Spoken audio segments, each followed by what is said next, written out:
You are standing in the sand. Your lungs are burning. Your right arm is shaking, and you cannot make it stop. The crowd is on its feet. 70,000 people, all screaming the same sound at the same time, and for one single second you thought they were screaming for you. You were wrong. 48 hours ago you did not know this man's name. Now he is dying at your feet, and the crowd wants to decide whether he lives. You keep your eyes forward. You do not look down. You have learned that looking down is the one thing you cannot afford to do. Pull back. The Colosseum, Rome, 107 AD. Midday sun hitting the sand like a hammer. The smell, dust, blood, animal dung from the morning hunts, and beneath all of it the specific smell of 50,000 bodies pressed together in August heat. You have been here 6 months. You know this smell now the way you know your own name.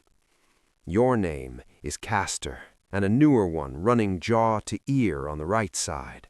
Wearing a Thrax helmet pushed back, a small curved sword at your side, light armor on the right arm, eyes that have learned to show nothing. You were a soldier from Thrace, then a prisoner, then a slave, then this. The man who trained you is watching from the shadows of the gate of life.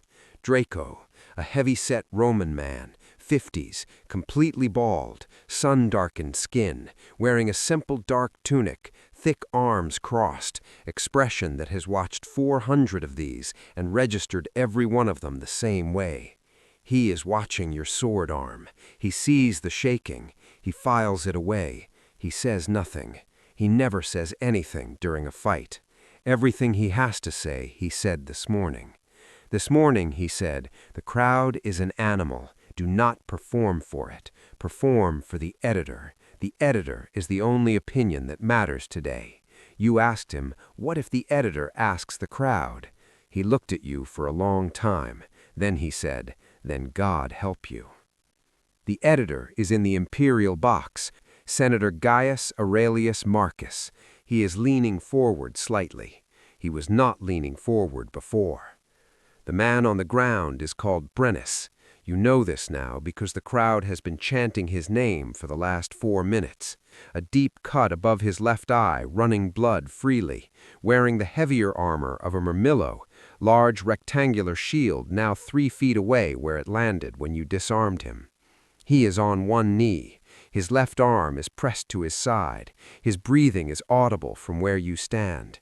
He is not finished. You know this. You have watched enough men in this position to know the difference between a man who cannot continue and a man who is deciding whether to. Brennus is deciding. The crowd is deciding too.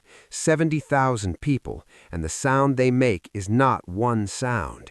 It is 10,000 sounds pulling in different directions. Some are calling for the kill, flat palms thrust forward, voices sharp and definite. Some are calling for mercy, thumbs turned, voices rising in something that sounds almost like genuine feeling. And then there is the third group, the largest group, the one nobody talks about, the ones who have not decided yet, the ones watching to see which way the rest of the crowd goes before they choose, because that is what crowds are, not one voice, 1,000 people waiting to find out what they think. Draco told you something else this morning. He said, Brennus has fought here 11 times. The crowd knows his face. The crowd has a history with him. You do not have 11 fights here. You have 4. He said, in a contest between a man the crowd knows and a man the crowd is learning, the crowd will almost always choose what it knows. You said, almost always? He looked at you. He said, almost always. You look at the editor. The senator is still leaning forward. His hands are on the railing. He has not given the signal. He is waiting, not for the crowd to decide, for the crowd to commit. There is a difference. A politician knows the difference. Brennus moves, not to stand. He drives forward from his knee into your legs with everything he has left. You move left, not fast enough. His shoulder catches your right knee. You go down to one knee yourself. The crowd sound changes instantly. The pitch rises. The volume doubles. You're back up in 2 seconds, but 2 seconds in this sand feels like 2 years. Brennus is on his feet, no shield, no advantage, but standing. The crowd sees a man refuse to die, and 70,000 people respond to it the way they always respond to something they did not expect, with noise, with movement, with the primal pleasure of a story changing direction. The editor sits back. He was about to signal. He does not signal now. He wants to see where this goes. You and Brennus circle each other. In the third tier of the crowd, a woman, a Roman woman. She is watching you, not Brennus. She has been watching you since you entered the arena. Her expression is not what you would expect, not excitement, not the heat of the crowd around her. She is watching you like someone watches a door they are not sure will hold. She is watching you like she knows something you do not know yet. Draco sees her watching you. He does not change expression. He looks back to the sand. He has seen this before, too. You and Brennus are close enough now to hear each other. Brennus says something, low in Gaulish, not to the crowd, to you. You do not speak Gaulish, but you hear the word at the end, the word for child. You know it because there's a Gaulish man in the ludus where you train. You have heard him say this word in his sleep. You look at Brennus. His eyes are completely clear. He says it again, one word, the Gaulish word for child, and then he does something you have never seen in this arena. He looks directly at the crowd. He looks to a specific section, third tier, far left. You follow his eyes, a woman and a boy. The woman is standing. She does not look like she has sat down since you entered the arena. The boy is approximately 8, watching the sand with his entire body. Brennus looks back at you. He does not say anything else. He does not need to. The crowd shifts. It happens gradually, then at all once. The section behind Brennus's family starts it, a rhythmic chant, 3 syllables, his name. It moves sideways through the crowd like water finding a level. The uncommitted middle makes its decision. Within 60 seconds, the majority of the Colosseum is saying the same name, not demanding the kill, not demanding mercy, demanding something else, demanding a performance worthy of this moment. The crowd has decided this is not an execution. This is a story, and they want to see how it ends. The editor stands. The crowd hears it before they see it. The slight change in the noise of the people near him ripples outward. Then silence, spreading from the imperial box in every direction like a wave going the wrong way. 70,000 people going quiet in under 10 seconds. The silence is worse than the noise. The senator raises his hand. He looks at you, not at Brennus. He looks at you for a long time. You understand what he is doing. He is not deciding whether Brennus lives. He decided that the moment the crowd committed. The crowd always gets what it commits to. That is the transaction. That is what keeps them coming back. He is deciding something else. He is deciding what he thinks of you. He speaks. His voice carries the way voices do when 70,000 people are holding their breath. He says, "The crowd has spoken. The fighter lives." The crowd erupts, not gradual, instantaneous, the full force of 70,000 people expressing relief at something they helped create. Brennus looks at you. You look at Brennus. He nods once, barely visible, the smallest acknowledgement that means everything between 2 men who were just trying to kill each other. You step back. You do not bow to the crowd. You do not raise your sword. You do not perform any of the gestures you have seen other men perform. You simply stand. Draco watches this from the gate of life. His arms are still crossed. His expression has not changed, but there is something in the way he is watching you now, something that was not there before today. The woman in the yellow stola is still watching you. She is not cheering. She is sitting completely still in the middle of 70,000 screaming people. She looks at you for a moment that lasts too long to be accidental. Then she looks away.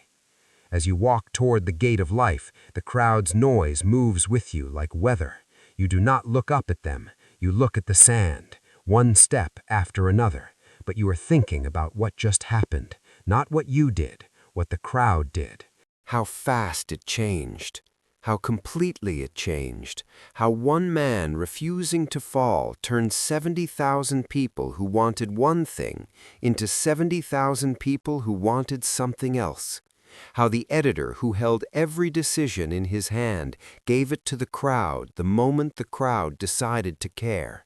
And how the crowd decided to care because of a boy in the third tier standing up with his whole small body. You pass through the gate of life. The darkness of the tunnel swallows the noise like cloth thrown over a flame. Draco is beside you. He walks with you in silence for 10 steps. Then he says, "You did not finish it when you had it." You say, "No." He says, "Why?" You think about the Gaulish word, the child, the boy standing in the third tier. You say, "The crowd changed." He is quiet for a moment.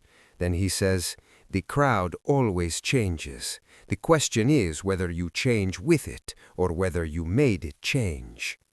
You walk in silence. He says, "Today you made it change."